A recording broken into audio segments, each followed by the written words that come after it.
Alors, prochaine étape, on va essayer de s'occuper de l'intérieur de notre toit. Alors, je vais être très franche avec vous, je suis toujours pas sûre de ce que je vais mettre à l'intérieur. Donc, surprise, ça n'empêche pas d'avancer. Ce qu'on va faire en attendant, parce que de toute façon, ce qui est sûr, c'est qu'ici, on va masquer le boîtier, mais avec quelque chose qui doit être amovible, puisqu'il faut que la personne puisse y avoir accès. Mais par contre, il faut qu'on cache nos traces de colle qu'on a là, nos traces de gel, et pareil en haut. Donc déjà, c'est ce qu'on va faire dans un premier temps. On va faire un mélange pour masquer ici, en haut du boîtier, uniquement en haut, hein, et disons, en masquant sur les deux pans, mais à hauteur de tâches que vous avez éventuellement, pas plus. Hein. Et en haut, pareil. Alors là, par contre, il faut que je sorte, que je descende tout. Voilà, je tiens comme je peux. Là, en haut, le pignon du haut, pareil. On va venir masquer, mais le pignon, là où il y a des taches, et l'arête du triangle, mais sans aller trop loin. Même si vous avez, je vous dis n'importe quoi, comme moi, des bavures sur, je sais pas moi, 3 cm, c'est pas la peine de mettre du gel jusqu'à 3 cm. On aura autre chose derrière, on aura autre chose par-dessus. Mais masquer les angles, d'accord? On va le faire ensemble. On va déjà préparer notre tambouille. Donc on va reprendre du gel. Parce que mine de rien, ça consolide bien justement les angles. Mais par contre, moi je veux plus avoir la surprise que j'ai eue la dernière fois à ce qu'ils viennent transparent au lieu de blanc. Donc pour être sûr, on va le teinter direct. Alors je vais... Là je pense que je peux mettre 2 doses. Enfin, moi je dis 2 doses, je fais ça au bâton. Oh ben non, il va falloir que j'en rachète. Allez, on va y aller comme ça. Ça sera déjà pas mal. Au pire, je sais où je peux m'en servir si j'en ai fait trop. Mais pour l'instant, on va arrêter là. Mon chiffon, parce que là, c'est pas le moment d'en mettre partout. Voilà. Et avec ça, je vais mettre de la peinture silver pour être sûr qu'il soit teinté.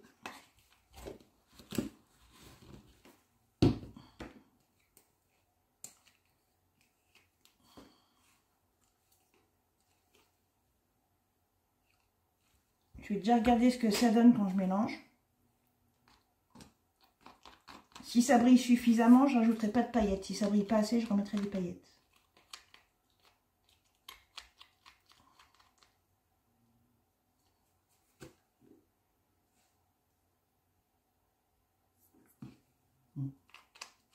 On va en mettre un peu.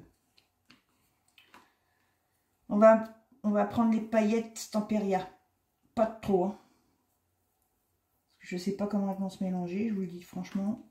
Mais justement, je veux qu'elles s'intègrent au mélange.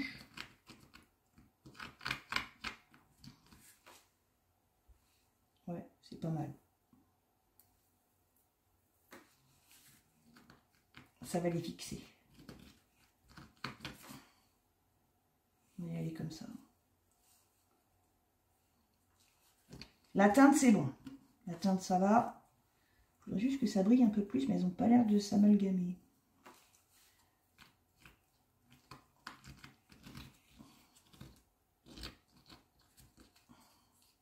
Si. Donc j'ai mis trois pincées de paillettes.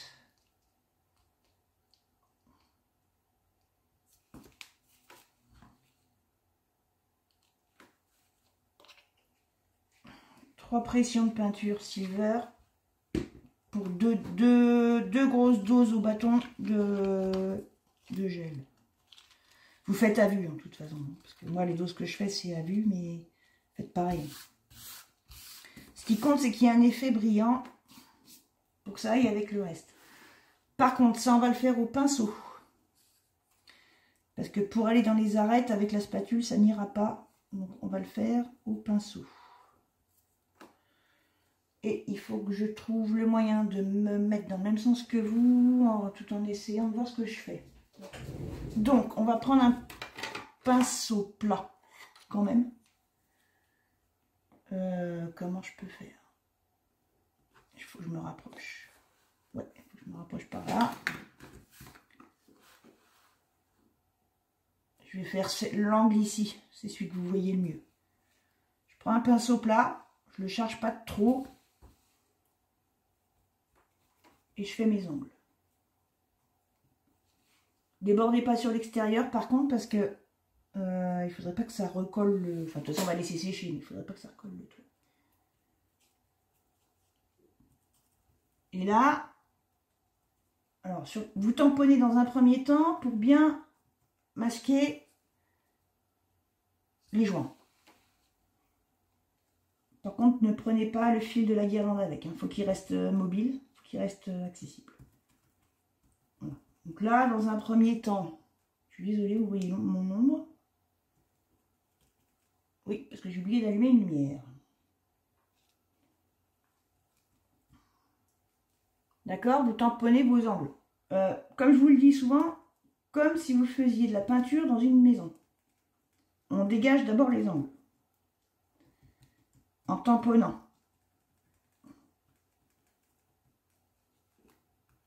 D'accord? Et après, on va venir peaufiner un petit peu. Mais ça se verra pas. Là, le but, c'est vraiment de dégager les angles. Sur les pans du toit, les pans intérieurs du toit, on va faire autre chose qui sera caché. C'est juste pour avoir une démarcation propre. Par contre, autour de la guirlande, autour du boîtier, pardon, là, on va s'appliquer un peu plus parce qu'on va, même si ça va être caché, ce sera une cachette amovible. Donc, quand on l'enlèvera, on verra ce qui se passe en dessous. Donc, il faut absolument qu'on cache nos traces de colle. Les paillettes ne ressortent pas des masses, en fait.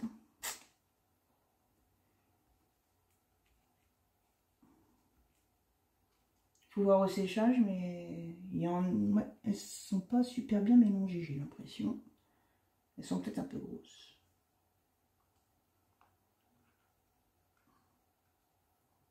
Et vous tamponnez avec votre pinceau.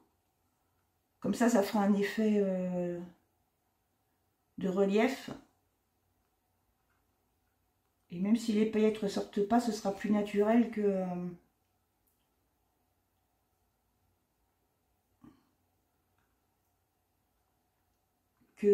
quelque chose qu'on aurait lissé de manière droite et qui ferait quelque chose de des traces de pinceau, quoi, ce serait pas joli. Là, si on tamponne, ça fait un effet... limite, on va mettre de l'épaisseur. Parce que là, j'en ai fait 15 fois de trop, je crois bien. On va mettre de l'épaisseur. Faut pas se gêner. Voilà. Là, le compartiment de mon boîtier, il n'y aura que ça. Hein, parce que...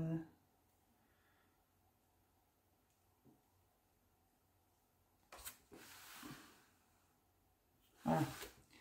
Et on fait pareil en face. Sur le pignon, hop là, en haut, à l'intérieur.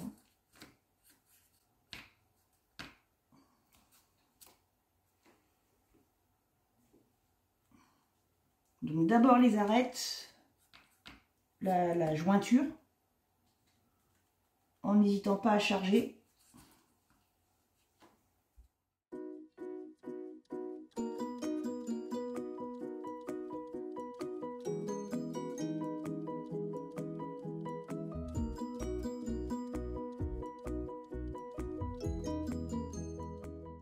Juste faire attention à ne pas déborder sur l'extérieur. Pour l'extérieur, si on doit refaire des couches de gel, ce sera du blanc, pas du gris. Enfin, pour moi. Ce ne serait pas adapté par rapport à ce que je cherche. Hop. Ouais, c'est pas mal. Voilà. Voilà ce que ça donne. Hop, je vais pencher pour que vous voyez mieux l'arrière. Bon là c'est frais, hein, donc forcément. Et la lumière ne fait pas... Il faut que j'allume mon autre lumière. Attendez. Vous allez voir. Hop là! Ça brille un peu plus. Vous devriez mieux voir. Mais encore une fois, attendre le séchage. Bon, du coup, il m'en reste.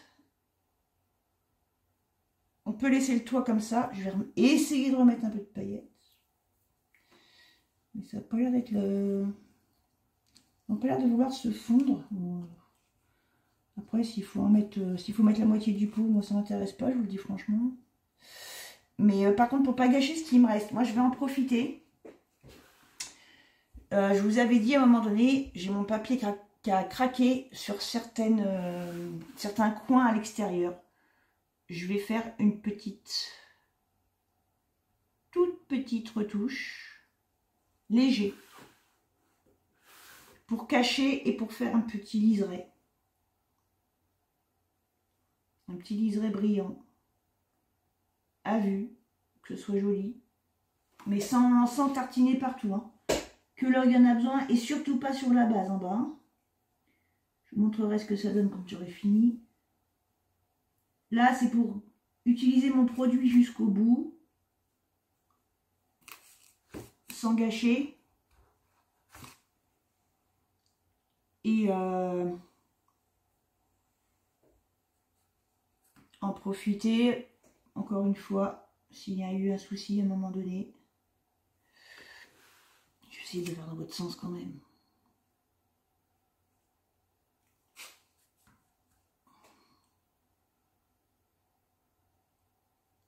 Pour cacher ce qui ne convient pas. Par contre, je n'en mets pas volontairement sur le fil de ma guirlande. Je me tourne un peu, je suis désolée, j'enlève le surplus. Je ne veux pas faire quelque chose de chargé, je veux juste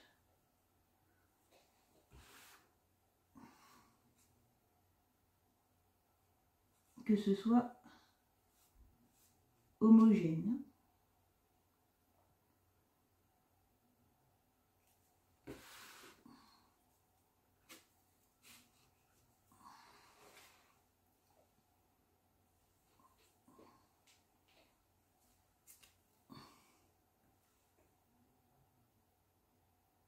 Je tapote tout doucement avec la pointe de mon pinceau plat. Tout doucement. Voilà.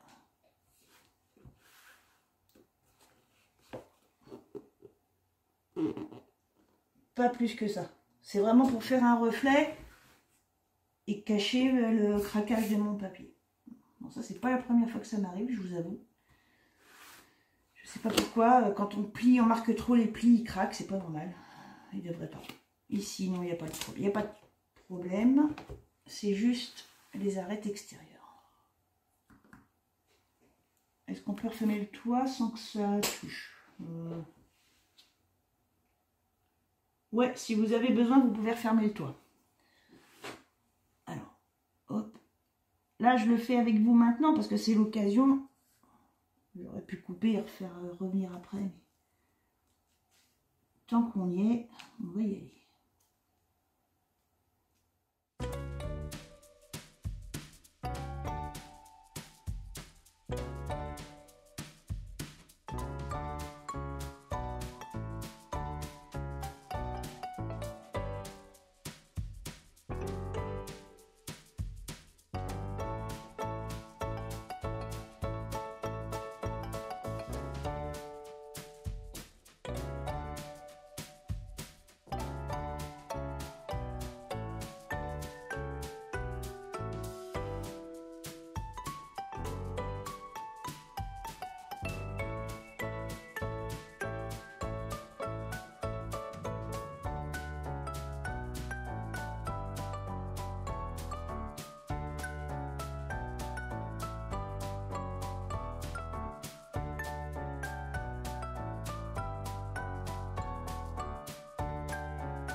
Attendez, j'essaye de ne pas mettre les mains dedans en même temps. Vous voyez? Vous faites une ligne fine, mais épaisse. Faut que ça fasse un relief avec le bord de votre pinceau. Et vous laissez comme ça. Parce que ça a tendance quand même à se résorber en séchant. Je vais rouvrir mon toit quand même, parce que là, je suis pas sur mon cou. La première, c'était laquelle? C'était celle-là. Ouais, il faut en remettre un petit peu. Je viens de me... Ça se résorbe en séchant, donc du coup, ça s'atténue. Le gris ressort plus, donc il faut faire sur une ligne fine, mais, comment dire, volumineuse. Une ligne fine, mais volumineuse. On va regarder ce que ça donne, en essayant de ne pas mettre les mains dedans. Je vais l'attraper comme ça. Vous voyez?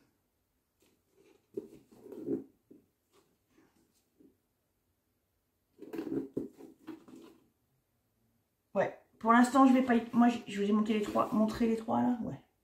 Je vais pas y retoucher pour l'instant. Ça me paraît pas mal comme ça. Par contre, il m'en reste encore. Il faut absolument que je sache où m'en servir. Ben, je vais faire mon pignon avec. Pignon du haut, je vais le recouvrir entièrement. Même si après, je mets les décos. De toute façon, là, j'avais pas l'intention de mettre de papier. Éventuellement, une ou deux décos. Une déco, mais... Je veux pas qu'il y ait trop de poids sur le haut du tout, sur le haut. Mais bon, on va dire qu'on va insister comme ça. Sinon, au pire, vous faites une dose à la fois. Hein, si vous ne voulez pas faire comme ça. Là, ok. Parce que moi, ici, je préférerais mettre du blanc, donc ça m'embête. Alors, je vais en mettre aussi en bas.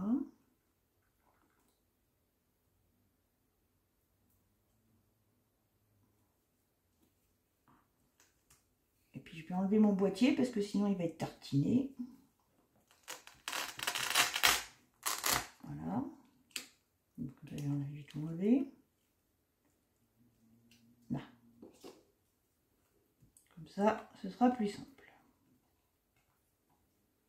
On va faire les deux pignons comme ça. On va y aller comme ça. Les arêtes extérieures, j'y retouche pas, ça me paraît bien. Il faut y aller à vue, vous arrêtez quand ça vous paraît joli à voir. Après, c'est une question de goût aussi. Hein. Une question d'effet qu'on arrive à avoir avec le pinceau. Donc, ça, c'est ce que je vous ai déjà dit l'autre fois. C'est comme quand on fait de la... Quand on joue avec les cires ou les patines et qu'on mélange les couleurs, il n'y a pas de règle. Hein. Il faut... Il faut s'arrêter quand ça nous convient et d'une personne à l'autre, ça peut être différent.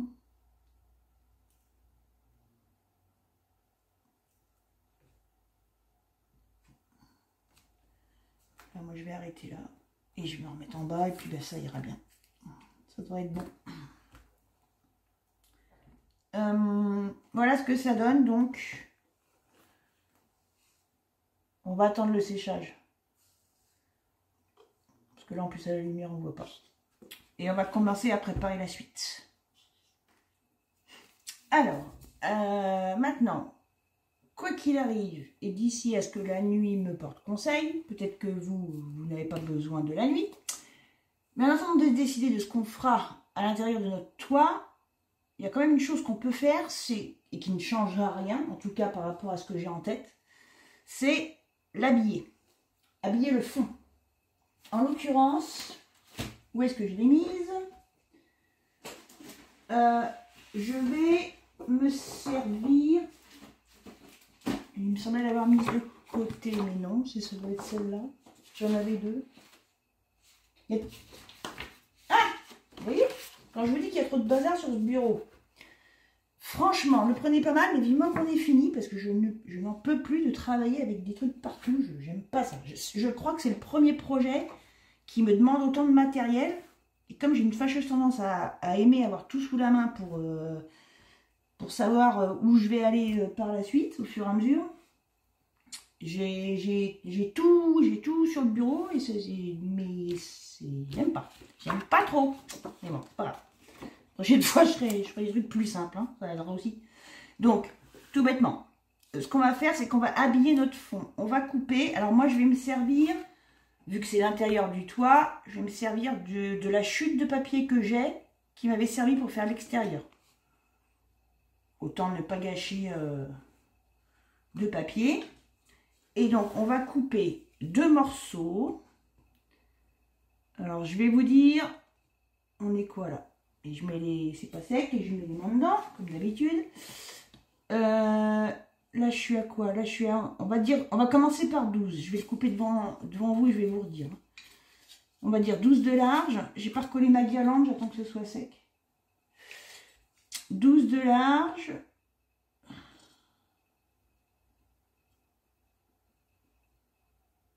Et je vais faire 17 de haut.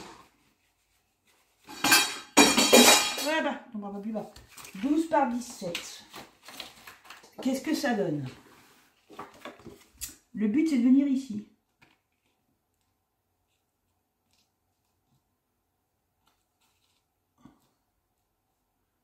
Non, 12 c'est trop. On recoupe.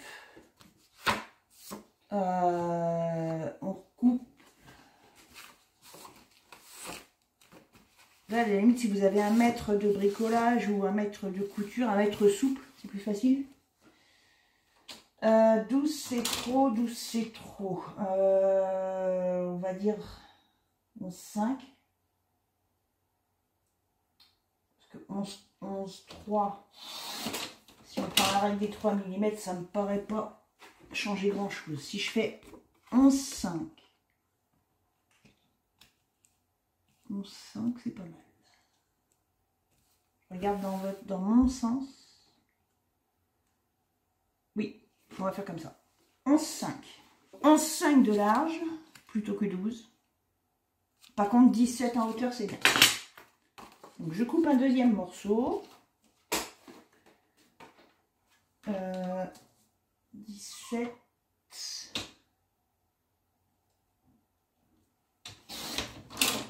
Et on a dit 11,5. On va ancrer un petit peu quand même.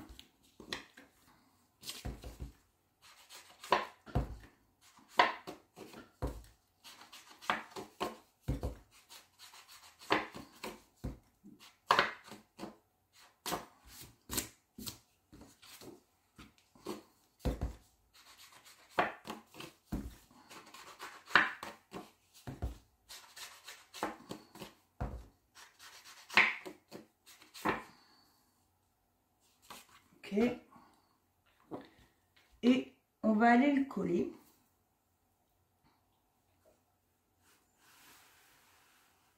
De chaque côté, sur chaque pan ici.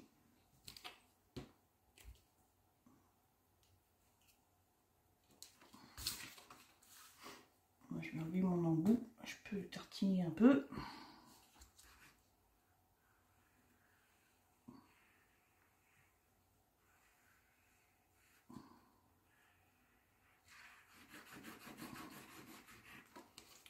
Donc avant de coller, par contre, je vérifie comment se placent mes motifs. Donc à savoir, je me mets dans votre sens. Moi, je vais plutôt me mettre comme ça, qui a une certaine logique. Donc celui-ci à droite.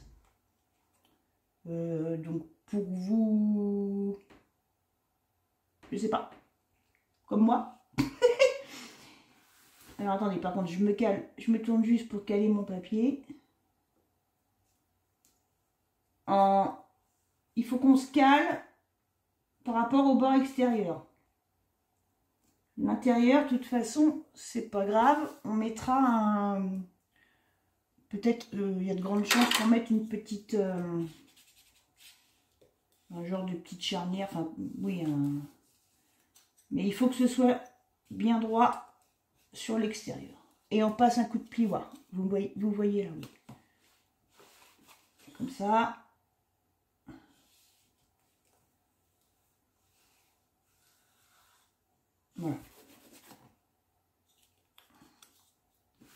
Si au milieu, c'est pas droit, c'est pas grave. Il faut que ce soit droit ici sur l'extérieur. Voilà, donc maintenant je vais pouvoir coller de l'autre côté.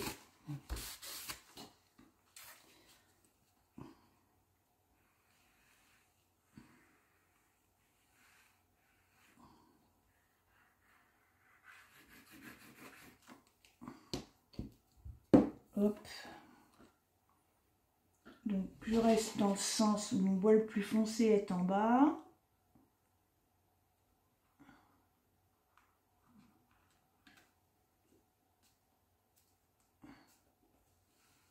On va essayer de se caler à peu près comme l'autre côté.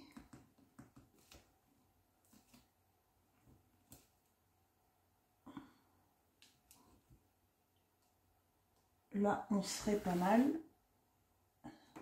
Ouais. Là, on serait pas mal. C'est là.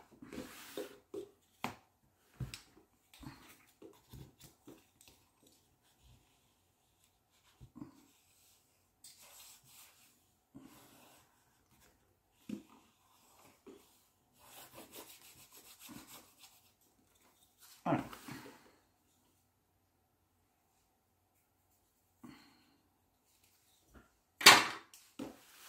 Voilà ce que ça donne.